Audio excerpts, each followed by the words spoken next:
book.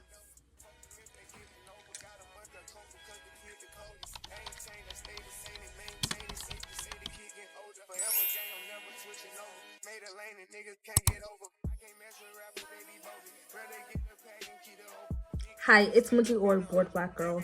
This year, I really want to focus more on reading and getting a lot of books, one off my read list and two out of my personal library space. So I thought, why not do a little video on the things that I've been doing recently that have been helping me to read more. I've only done 4 books so far, but you know, those books, I don't know, people may not really consider those because it was really Diary of a Wimpy Kid and like a kind of party planning book, but they are books nonetheless. And the main focus of this is reading more, not just, you know, completely finishing books. Besides just completing books, I have also been reading a lot more books and starting them and taking interest in different kinds of books. Okay, my first tip is to chart, or you can tell on my horrible paper, track your reading. Now, I do this because it gives me a nice visual of how much I've read. To be like, oh my god, I read an entire page of books.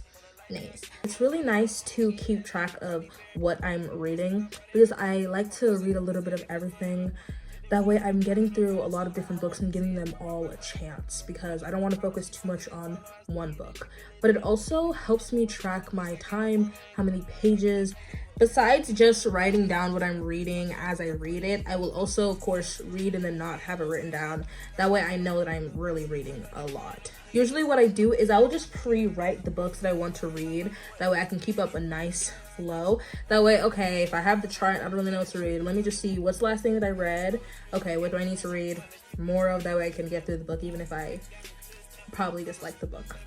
Number 2 is reading multiple books / different books. Right now, I'm reading a few books. Just gonna name the genres. I'm reading a romance book. I'm reading the Diary of a Wimpy Kid books, so I guess kid graphic novels. I'm reading a poem book. I believe that's... Oh, I'm reading a book on, I guess, spiritual laws. Just to name a few. Multiple or different books is nice for me because it helps me with boredom and it automatically gives me a variety of books to read and it gives me the space to choose different things. That way I don't have to force myself to like read a book where I have to put a lot of analysis into it. I can just step back and be like, just let me stare at a comic real quick. Sometimes it's really nice that way. Now, my third tip is to read a book series because there will automatically be, well, depending on how long it is, some more books for you to read. And it is a cohesive story, you know, if not characters or background that you are already familiar with, if not invested. I don't want to say love, like, you may even hate it, honestly, but it's there. I would say do this only, well, you don't have to go out and buy books, but if you already have a series bought, I would say just sit down and take time to read that series. Especially like Diary of a Wimpy Kid. I started reading it now. I don't know if I plan to buy all the books, but like, it's nice to have them because it's like, okay, next one. It is a little bit draining though because you do get kind of tired of the series, but that's why it's important to just maybe put one series on your read list.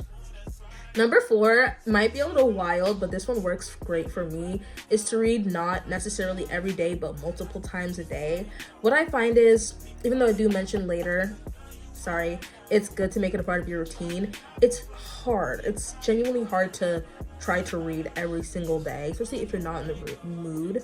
Forcing yourself to read will even make it worse. It's like, okay, I need to read, but oh, okay, I need to read this book that I've been putting off to read. Now I don't even want to read. Okay. Too much. Instead, try reading multiple times a day when you're in the mood to read. Me, I will read in the morning time and then soon later on, because I've already read so early in the day, I will just pick up a different book and start reading. 1, it helps you get through the books, and 2, it definitely motivates you to read more because you start to realize, why am I reading so much? That's at least what I felt, because once you start to read once a day, okay, that's nice. And then you may not read for a few days. And then the next time you're reading twice a day and you're reading 3 times a day, it's like, okay, okay. And it's like, you can do it in small increments, that way it builds up to a lot. Number 5, which is to not set goals / expectations. This is coming from someone who last year planned to read 12 books, and I think it was last year, and I only read, was it last year? Maybe it was the year before that. I was planning to read 12 books, and I believe I only read 8, 9, or 10. 8, 9, or 10, 3 different numbers, somewhere between that range. I think especially if you're trying to read more and get yourself out of a slump, goals can be a little bit daunting. I did not intend to read like the Dark Wimpy Kid books, like to go through the multiple books to be like, I read 4 books. I was just trying to read and enjoy, and I was like, oh my god, wow, I've really improved on my reading habits. But I think having goals, especially when you're trying to do something that's like monthly, is a bit harder, because a lot can happen in a month. The months be going by fast. So it's like trying to force yourself to read a book in a month, and you're realizing, okay, I'm not reading it. Okay, I need to force myself to read it. I don't have any time to read it. Oh my god, how long is this book? It can be kind of overwhelming, and there's no need to put like stupid pressure on yourself for no reason. It's okay. Take your time to read your book, because at the end of the day, it's your book. There's no reason to force yourself to meet a goal that you're creating for yourself, partially unnecessarily. Number 6, super easy, but it's kind of like the same and opposite advice, is to read off / on season. Reading on season, I feel like, is easy, because if you're like me, someone who likes to be like in the mood of the season, it's snowing outside. It has been snowing. I've been snowed in, so one of the books I'm reading is related to snow. It is off season though, because it is a like Christmas time book, but ultimately I can relate to the characters when it comes to the cold. Ooh, that's an aspect I can really relate to. Just that, like, just being like the characters thinking about like their scarves and their coats, and I'm like, oh my god, me too, you got your jacket on, me too. I would say read off season, because it forces you to not push off books and just keep going with the book anyways. Because I could have said, oh, this book, technically I could have said, oh, it's a love book, I should have finished it in February, I need to focus on finishing in February. And then guess what, in February I don't finish it by March. I'm like, oh, well, it's not February anymore, it's not Valentine's Day anymore, goodbye. No. But yeah, I would say reading off and on season, especially if you're someone who wants to make videos or like blogs or post about the book that you're reading off season will prepare you. That way you can have something to record a video on when the time comes. If you're like me, you may like leisurely read it now and then later go in and highlight and really like break it down. That way you can make a script and have something prepared by the time that season comes. Number 7, make it a routine. I know, but genuinely trying to make it a routine, or like little by little keeping it positively in your mind that like, okay, I want to read a little bit, let me get a book that I like, let me read a few pages of this book that I like, or let me just glance at it, let me just hold it in my hands and pretend that I'm gonna read it, and then put it down and open YouTube. Because I think that trying to make it a routine is the best way to make it a routine. Of course, you do have to like try and force yourself to do it. So if you want to read more, make it a routine. As I said before, it does not have to be every day. Maybe say I want to read an hour a week. So say, okay, 15 minutes, whatever, 20 minutes, whatever, blah, blah, blah, blah, blah, blah. That way you can start to have it in your brain for reading, and then also start to question, okay, I was reading this book, I want to go back to it. I was like reading multiple pages of it, I need to finish it. I want to see where it goes. That's how I feel. It's best to spark interest of a book when the iron is hot. I think best to strike when the iron is hot on a book. So make it a part of your routine. One thing I do is I try to read every day. I specifically try to read it in the morning when I'm going to be journaling or writing. That way, one, it feels like really a part of my routine. It feels like, okay, my morning is not complete until I have my outfit on, I have my makeup on, I've eaten breakfast. What about my book? I haven't read my book. My morning's not routine. My morning's not complete until I've read my book. Make it part of your routine. Or at least try, honestly, really try. Number 8, this one is goes a long way, but try to do extra.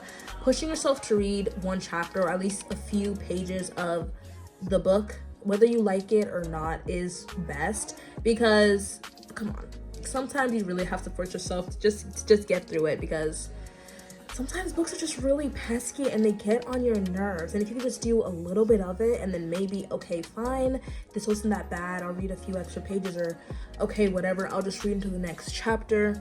Boom, you'll automatically be forcing yourself to endure a few more minutes. That way in the future, you know, okay, I can go for so-and-so amount of time. I can go for so-and-so amount of pages before I get bored. Or you'll be reading and then you'll hit a certain point and you'll be like, okay, usually I start reading at this point, but you know what? I feel like I want to keep going. I'll just go a little bit more. So I think that pushing yourself little by little, you know, making it part of your routine. I think breadcrumb yourself, yeah. Breadcrumb yourself until you have a whole loaf of a completed book. Number 9, I feel like this goes for pretty much doing anything. Not anything, but most things, is to have something playing in the background or to make a playlist for your reading. Now, I have a playlist for my writing, which is just some songs that are kind of like soft and songs I can listen to without having to want to sing them, or like it being too loud on my ears, like classical music, simple country music even sometimes. I play it when I write, that way it's anonymous with my writing, that way I know, okay, walk in, just write a little bit. And I do the same with my reading, but I like to do YouTube videos more specifically, because for my reading I like to be like, okay, I want to do like a good amount of time, at least try to force myself to do 10 minutes, even if I don't like the book, even if I'm bored. So I'll just have something already playing and I'll be like, okay, I'll just read right now, play it in the background, I'll pay more attention to the book, of course, then the video, and then normally the video will finish and then boom, you can press a new one. That way you don't even notice the time is passing you by, because you have the video in the background just playing. Your brain is on automatic. Number 10, which is what I've been doing more recently, is having a long list of books that I already own that I plan to read. Now, while I am reading, obviously, a few different books, I do have books that I plan to read as well. But these are books that I'm not buying or that I want to buy. These are books that I already own. I think this is fun because it's nice. Just pick a few random books and be like, you. I've mostly been picking out books that I've wanted to read for a long time, and I'm finally getting the chance to read them because I'm pushing myself to do it. And having a plan of books that you're going to read is also nice, because you can put down the book that you don't really like now and say, okay, I want to pick up something different. And if you're like me and you're not taking notes right now, if you're not highlighting and being super in depth on your analysis of the book, it's super easy to just be like, okay, here's an entire thing of books, and I could read it pretty decently if I just like But it's nice to have a plan, because it's nice to feel like you have something nice to fall back on, versus being like, okay, I want to read this one book, and then the moment you're not interested, it's like, I don't know what else to read. I don't want to read, because you're kind of worried about starting something new and so. We're finally here. Number 11. I'm so sorry I've been rambling, but remove judgment or disappointment when it comes to how long you've been reading a book, when it comes to not finishing a book, and when it comes to how long it may take you to finish a book. Now, I know for me personally, it is kind of sad to see your like growth and consistency flatline and have your kind of interest in your hobby go like disappear, essentially.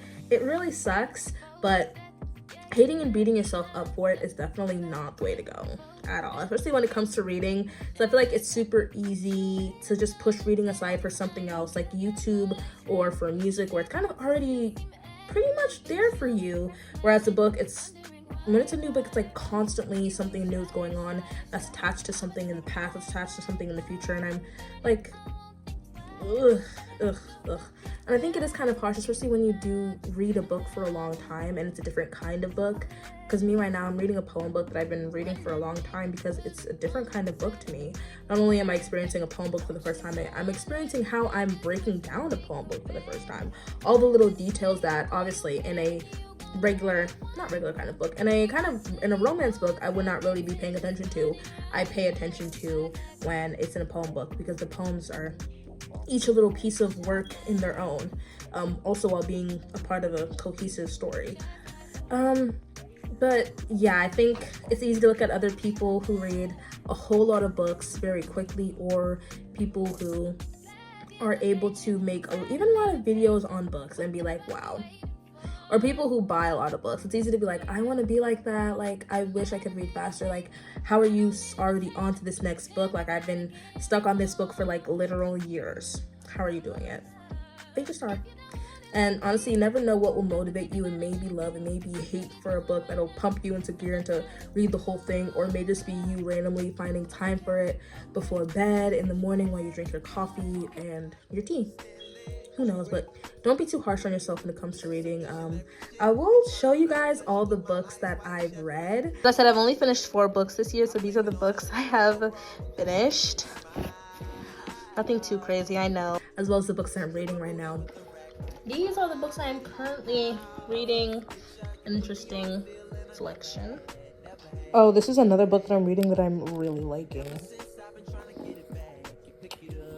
Let's hope that all goes well, and I may do a YouTube video on this. I know this is a different kind of video because I haven't posted about reading in a bit, but I still do love reading, and I am reading right now. I do plan on posting some videos about books soon, and probably videos about movie adaptations as well. I miss doing those, I won't lie. Thanks so much for watching. Tell me if any of these tips are ones that you use in your life, or 2, ones that you found helpful or think may be helpful to you. Please, do you have any tips for reading more, or even reading different kinds of books? Don't be afraid to share them. And I think that's all. Remember, reading is supposed to be educational, fun, your own perspective, your own experience, your own opinion. And it's supposed to be a right. Reading is a right. Reading is a right. Owning books is a right. Getting access to books is a right. Okay? Be happy about that. Take privilege in the fact that you can read and you can push off reading books. That's all I have to say. Thanks so much for reading. Thanks so much for reading. I love you so much. Read. Goodbye.